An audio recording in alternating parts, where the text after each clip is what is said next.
So, picture this. It's a sweaty July afternoon, the kind where the air sticks to your skin like wet paint. We're at my folks' place for the annual family barbecue, big deal in our clan. All the aunts, uncles, cousins, you name it. The backyard's tricked out like some fancy picnic, with checkered tablecloths, mason jars stuffed with daisies, and little name cards at every seat. I'm weaving through the crowd, cold beer in hand, looking for my spot. Everyone's laughing, swapping stories, slapping backs. I scan the tables, nothing. No card with Jake Tanner on it. I figure maybe it got knocked under a plate or something, so I keep looking. Then I see it. Off by the kiddie table, the one with the sticky juice stains and plastic chairs, there's a card. Second to Ryan, it says, in my mom's loopy handwriting. Second to Ryan. My brother. I pick it up, turn it over like it's gonna explain itself. What the hell's this? I mutter under my breath. Mom floats by, all dolled up in her floral sundress, carrying a tray of deviled eggs. She's got that smile, the one that's half sugar, half knife. Oh, Jake, don't make a fuss, she says, breezing past me. It's just a little fun. We all know Ryan's the star around here. She winks at him across the yard, and he smirks back, leaning against the grill like he owns the damn place. I'm standing there, name card in one hand, beer sweating in the other, when Dad fires up the big moment. Hey, everybody, listen up, he hollers, waving his spatula. Got a surprise for my boy Ryan. The crowd hushes, heads turn. Mom hustles over to the garage, and I swear she's milking it, walking slow like she's on some game show. She comes back with a keychain dangling from her finger, a big blue bow tied to it. Ryan, honey, she says, voice dripping with pride, this is for you. Your granddad's old 57 Chevy, fixed up shiny and new. He'd want you to have it. The whole family loses it clapping, whooping, rushing over to the driveway. There it is, this cherry red classic, gleaming under the sun like it rolled off a movie set. Ryan's grinning ear to ear, popping the hood, soaking it all in. I trail behind, slower, watching them fawn over him. Then Mom spins around, locks eyes with me, and goes, oh, Jake, don't think we forgot you. Her tone's all fake cheer, the kind she uses when she's about to twist the screw. She ducks behind a table, pulls out this beat-up fishing rod, rusted reel, chipped handle, probably older than me. Here you go, she says, shoving it into my hands. Figured you could use this to catch something worthwhile for once. A couple cousins snicker. Uncle Pete gives a loud, ha. My sister-in-law, Lisa, whispers something to her kid, and they both glance at me like I'm some sad sack. I grip the rod, force it tight, thanks, and feel my face burn. They all move on, crowding around Ryan and his car, oohing and awing. I'm left standing there, holding this junk rod, invisible as hell. Mom's laughing, Dad's slapping Ryan's shoulder, and I'm just there. Second to Ryan. Always have been, I guess. Growing up, he was the quarterback, the prom king, the guy who could do no wrong. Me? I was the quiet one, the fixer, the guy who mowed the lawn and didn't ask for much. That night, I don't stick around. I toss the rod in my truck bed, climb in, and peel out. I don't go home, though. I head to the bar I've been running for the last 4 years. My bar. Tanner's Tap. They don't know that part. Family thinks I just pour drinks for a living, some dead-end gig. They don't know I own the damn place, built it from a busted-up dive into the best spot in town. 2 days later, I land a deal to open a second location. Bigger. Better. And they've got no clue. See, they've always seen me as the backup plan. Ryan's the dream. I'm the safety net. He crashes. I catch. He dreams big. I pay the tab. But that barbecue? That rod? That was the last straw. I'm done playing second. They don't know it yet, but I've been winning my own game for years. And now, it's time they figure that out. So, after that barbecue bust, I'm driving away from my folks' place, the fishing rod rattling in the truck bed like some kind of sad trophy. The streetlights blur past, and my knuckles are white on the wheel. I'm not mad, not exactly, just tired. Bone-deep tired.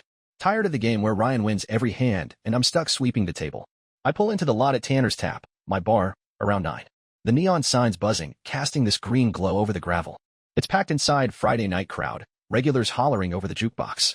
I slip in through the back, past the kitchen where Tony's flipping burgers, and head straight to my office. It's a small room, nothing fancy, desk, chair, a couple shelves with liquor bottles and old receipts. I drop into the seat, crack open a drawer, and pull out a bottle of bourbon I keep stashed. Pour a slug into a chipped coffee mug, no ice. The first sip burns, the second settles me. I sit there, staring at the wall, replaying that backyard scene. Mom smirk. Dad's proud grin for Ryan. That damn Chevy. And me, holding a busted rod like it's supposed to mean something. Truth is, they've been pulling this crap forever. Ryan's the prince, I'm the grunt. Back in high school, he'd blow off practice, party all night, and still get the coach's praise. Me, I'd work doubles at the hardware store to save for a beat-up Ford, and Dad'd just grunt, good enough. When Ryan flunked out of community college, twice, Mom cried about how he's just finding his path. Me? I graduated trade school, started bartending, bought the tap with every dime I had. Not a peep from them. No, good job, Jake. Just, hey, can you spot Ryan a few bucks? He's between things. I've been the bank for years. First, it was 50 here, 100 there. Just till he gets a job, Mom'd say, all sweet over the phone. By the time he hit 25, I was covering his rent, $600 a month, because he needed stability. Then his phone bill. Then a busted transmission. I paid it all, quiet-like, because I didn't want to be the jerk brother who says no. They never asked how I managed. Never cared I was scraping by to keep the tap afloat while Ryan blew cash on craft beer and new kicks. That night, I don't sleep. I stay at the bar till 3, balancing books, wiping down tables after closing. The quiet's nice, no family guilt trips, just the hum of the cooler. Next morning, I'm back at it, meeting with a guy named Carl. He's got a spot across town, old diner gone bust, perfect for a second tap. We shake on it, 50 grand down, rest on a loan I've already locked in. By Monday, I'm signing papers. Tanner's tap number 2's coming, and it's mine. All mine. I don't tell the family. Why would I? They just nod, say that's nice, then ask for something. But Tuesday night, my phone rings. It's Ryan, voice all casual. Hey, man, you got a minute? I know what's coming. Need a little help, he says. Truck's shot, and I've got this gig lined up. Just $1,000. I'll pay you back. I don't bite. What gig? I ask. He stammers. Just some freelance thing. Bull. Sorry, bro, I say. I'm tapped out. He laughs, like I'm joking. Come on, you're always good for it. Not this time, I tell him, and hang up. He calls back. I let it ring. Mom texts an hour later. Ryan says you're being difficult. Everything okay? I don't reply. Wednesday, Dad leaves a voicemail. Son, we need to talk. Ryan's in a bind. I delete it. Thursday, I'm at the new spot, measuring walls for booths, when my cousin Eddie swings by. He's a decent guy, works construction, doesn't play the family games. Heard you're dodging calls, he says, grinning. They're pissed. Good, I shoot back. Let him stew. See, I'm done fishing for their approval with that rusty rod they handed me. I've been casting my own net for years, building something real. The tap's pulling 6 figures now, and the second spot's gonna double it. They don't know that. They think I'm still the broke-ass brother pouring drafts. Fine by me. Let them think what they want. Friday rolls around, and I'm at the bank, finalizing the loan. Teller looks at me, says, big move, Mr. Tanner. Congrats. I nod, sign the dotted line. That's when it hits me. I'm not second to Ryan. Never was. I've been running my own race, and I'm damn near the finish line. All right, so it's been a week since I told Ryan no, and the family's buzzing like a kicked hive. I'm at the new spot, Tanner's tap number 2, knee-deep in drywall dust and paint cans. The place smells like sawdust and fresh starts. I'm hammering out a timeline with Eddie, my cousin, who's helping me frame the bar counter. He's got a level in one hand, a beer in the other, and he's grinning like he knows something I don't. You're a ghost, man, he says, wiping sweat off his forehead. Aunt Linda's losing her mind. Says you're abandoning them. I snort, driving a nail into the wood. Abandoning? That's rich. They've been bleeding me dry since I was 20. Eddie nods, doesn't push. He's seen it, how Mom and Dad prop Ryan up like he's some fragile king, how I'm the mule hauling the load. He just sips his beer and keeps measuring. That night, I'm home, crappy one-bedroom apartment above the original tap, all I've needed till now. I'm frying eggs in a skillet, radio humming some old Johnny Cash tune, when my phone lights up. It's Mom. I almost don't answer, but something guilt, habit, whatever, makes me pick up. Jake, she starts, voice tight, we need to talk. No hello. No how you doing. Straight to it. Ryan's in a mess. His truck's dead, and he's got no way to that job he's chasing. I flip an egg, let her stew in the silence. He told me, I say. I'm out of cash. She huffs, like I'm lying. You always manage. You've got that bar job. Just help him this once, honey. Family sticks together. There it is, the line she's fed me forever. Family sticks together, meaning I stick my neck out while they sit pretty. What's he chasing? I ask, keeping it cool. Some warehouse gig, she says, vague as hell. He's trying. Trying, I echo, flipping the egg onto a plate. He's 28, Mom. I was running a business at his age. Why is he still trying? She snaps, not everyone's like you, Jake. Ryan's got dreams. You're just steady. Steady. Like it's a curse. Like owning a bar, paying my bills, and not begging for handouts is some boring footnote to Ryan's grand saga. I take a bite of egg, chew slow. I'm not a bank, I tell her. He's a grown man. Let him figure it out. She gasps, dramatic as a soap opera. You're being selfish. After all we've done for you. That's when I laugh sharp, loud, right into the phone. Done for me? What, Mom? You gave me a roof till I was 18, then started charging me rent. I've been bailing Ryan out for a decade.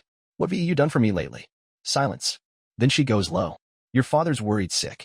This'll kill him. Classic move. Drag Dad into it. Make me the bad guy. That's fine, I say. He's just quiet 'cause he knows I'm right. She hangs up. No goodbye. Just a click. I finish my eggs, wash the plate, and feel good. Lighter. Like I just shed 100 pounds of their crap. Next day, I'm at the tap, pouring drafts for the lunch crowd, when my phone buzzes again. Ryan this time. Hey, bro, he says, all smooth, like we're buddies. Mom's freaking out. You really gonna let me twist? I lean on the bar, wipe my hands on a rag. You got a job yet? He stumbles. Working on it. Truck's the holdup. Walk, I say. Bus. Figure it out. He gets pissy. You're a dick, Jake. Always acting like you're better. Not better. I shoot back. Just done. He hangs up, and I pour another beer. That's when it starts sinking in. They don't see me. Never have. To them, I'm a wallet, a fix-it guy, a shadow next to Ryan's spotlight. I think about the tap, how I turned a dump into a gold mine. How the second spot's gonna open in 3 months. How I've got 20 grand in the bank, not counting the loan. They don't know any of it. Don't care. Friday night. I'm locking up when Eddie swings by again. Heard Ryan's telling everyone you're a tightwad, he says, leaning on his truck. Says you're hoarding cash while he's starving. I laugh. Starving? He's got mom's cooking and dad's couch. He's fine. Eddie shakes his head. They're clueless, man. You're killing it, and they think you're scraping by. Let em, I say, pocketing my keys. I'm not here to prove shit to them. Saturday, I'm at the new place, painting walls with a couple guys I hired. My phone's off. No more family noise. I'm brushing on this deep blue color, picturing the bar packed, music thumping, people laughing. That's my dream, not Ryan's half-assed trying. By Sunday, I've got the counter framed, the paint drying, and a buzz in my chest I haven't felt in years. I'm not second to anybody. I'm Jake Tanner, and I'm building something they can't touch. They'll see it soon enough, or they won't. Either way, I'm done waiting for their nod. So, it's mid-August now, and the heat's still choking the town. I'm at Tanner's tap number 2, sanding down the bar counter till it's smooth as glass. The place is coming together, walls painted, lights hung, a jukebox I scored cheap off some guy on Craigslist humming in the corner. I've been dodging family calls for weeks, and it's like I can breathe again. No more Jake. We need this, or Jake. Ryan's struggling. Just me, my work, and a cold beer at the end of the day. But peace with my family? That's a pipe dream. Sunday rolls around, and I'm at the original tap, restocking the cooler, when the door swings open. It's Dad. He's in his old flannel shirt, hands stuffed in his pockets, looking like he'd rather be anywhere else. Hey, son, he says, voice low. I keep stacking bottles. Don't turn around. Hey, Dad. He shuffles closer, clears his throat. Your mom's upset. Ryan too. They say you've cut him off. I set a bottle down, wipe my hands on my jeans, and face him. I have. He blinks, like he didn't expect me to own it. Look, I get it, he says. Ryan's a handful. But he's your brother. We're family. There's that word again, family, like it's a free pass to screw me over. Dad, I say, keeping it steady, I've given him thousands. Rent, bills, that truck he trashed. Where's it stop? He frowns, shifts his weight. He needs time. Time. I laugh, short and bitter. He said 10 years. I was 22 when I bought this place. No one handed me a damn thing. Dad's quiet, staring at the floor. Then he goes, your mom thinks you're punishing us. I'm not, I tell him. I'm just done being the ATM. He nods slow, like he gets it, but doesn't. She wants you over for dinner. Clear the air. I shake my head. Not happening. He sighs, heads for the door. Think about it, Jake. Then he's gone. Monday, I'm back at the new spot, laying tile in the bathroom. My phone's off, but Eddie swings by with a burger and fries, plops down on a stool. Your mom called me, he says, mouth full. Wants me to talk sense into you. I grunt, pressing a tile into place. What did you say? Told her you're a big boy, you'll figure it out. He grins. She didn't like that. I smirk. Thanks, man. He shrugs. They're blind, Jake. Ryan's whining about you to anyone who'll listen, but he's got no clue what you've built. Tuesday night. I'm home, cracking a beer on my couch, when there's a knock. I open the door, and it's Ryan. He's got this cocky tilt to his head, like he's here to fix me. Hey, bro, he says, stepping in uninvited. We gotta talk. I lean on the frame, don't budge. About what? You being a prick, he snaps. Mom's crying, Dad's stressed, and you're acting like some hotshot who doesn't need us. I sip my beer, let him stew. I don't, I say. His face twists. What's that mean? Means I'm done, I tell him. No more cash, no more favors. You're on your own. He laughs, sharp. You think you're better than me? Running some dive bar. I step closer, lock eyes. 2 bars, Ryan. I own him. Built him. While you've been mooching, I've been working. He blinks, steps back. Bullshit. Believe what you want, I say. Door's there. He glares, then storms out, slamming it so hard the wall rattles. I finish my beer, feel the quiet settle. Wednesday, Mom calls. I pick up, dumb move. Jake, how could you? She's half yelling. Ryan says you threw him out. He showed up, I say. I told him the truth. She's sobbing now. You're tearing us apart. No. I cut in. You did that when you made me his crutch. She hangs up, and I block her number. Dad's too. Ryan's. All of them. By Friday, the new tap's got a liquor license. I'm pouring test drafts, tweaking the menu. Eddie's there, toasting me with a lager. You're free, man, he says. They'll figure it out, or they won't. I nod, clink his glass. Yeah. Either way, I'm done carrying him. That night, I sleep like a rock. No guilt, no weight. Just me and what's mine. So, it's late August now, and the new Tanner's tap is damn near ready. The bar's polished, the booths are bolted down, and I've got a crew hanging neon signs that say grand opening September 10th. I'm in the weeds, training bartenders, stocking shelves, making sure every glass sparkles. It's chaos, but it's my chaos. No family strings, just my name on the deed and my sweat in the walls. I've got the original tap humming too, pulling steady crowds. Life's good, or at least it's mine. But my family? They don't quit. I've blocked their numbers, but they're sneaky. Saturday morning. I'm at the new place, testing the taps, when my landlord from the apartment calls. Jake, your mom stopped by, he says. Left a note under your door. I groan, tell him to toss it. She seemed upset, he adds. Said it's urgent. It's always urgent with them. I mutter and hang up. I don't need her tears or Ryan's sob story. I've heard it all. Monday. I'm at the bank, moving some cash around for the opening, when my phone buzzes. Unknown number. I pick up, thinking it's a supplier. Jake. It's Aunt Carol, Mom's sister, the one who moved to Ohio years back after a fight nobody talks about. Hey, Carol. I say, surprised. What's up?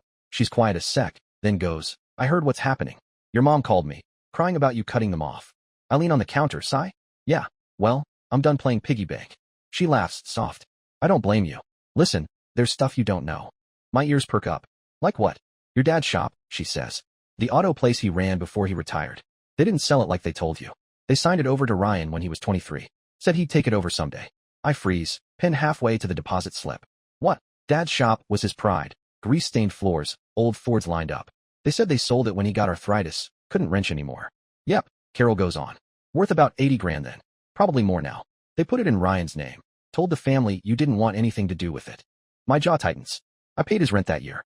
They said they were broke. She sighs. They've been funneling stuff to him for years. Savings, the house equity, even your granddad's coin collection. You were the workhorse, Jake. They figured you'd keep going, never ask questions. I'm pacing now, heat creeping up my neck. Why didn't you say anything? I tried, she says. They shut me out. But I saw your name in the paper, local bar owner expands. Figured you deserved the truth. I thank her, hang up, and sit in my truck, staring at the dashboard. All those years, me shelling out cash, thinking they were scraping by, and they'd handed Ryan a kingdom. The shop, the Chevy, everything. I was the ghost in their machine, keeping it running while they built him a throne. I don't call them, don't confront. What's the point? They deny it, cry, twist it back on me. Tuesday, I'm at the new tap, hanging a chalkboard menu, when Eddie rolls in. You look pissed, he says, cracking a soda. I tell him what Carol said. His eyes go wide. Holy hell, man. That's cold. Yeah, I say, slamming a nail into the wall. And I'm the selfish one. He shakes his head. They're screwed without you. Ryan's too lazy to run a shop. I grunt. Let him try. Wednesday, I get a text from a buddy, Mike, who works at the county clerk's office. Heard something weird, it says. Ryan's name's on a deed that's flagged. Tax issue. I call him. What's that mean? Back taxes on some property, Mike says. Auto shop. They're after him for 10 grand he never paid. I laugh, loud and hard. Serves him right. Mike chuckles. Thought you'd like that. By Friday, I'm calm again. The new tap's ready, grand opening's a week out. I'm not mad anymore, just clear. They used me, sure, but I'm not their puppet now. I've got 2 bars, a crew that respects me, and a life I built with my own hands. Ryan can sink or swim with his shop and his debts. Mom and Dad can cry all they want. I'm not their ghost anymore. I'm the guy who walked away and won. So, it's September now, and the grand opening for Tanner's Tap number 2 is barreling down. I'm running on fumes for hours of sleep, coffee strong enough to wake a corpse, and a to-do list a mile long.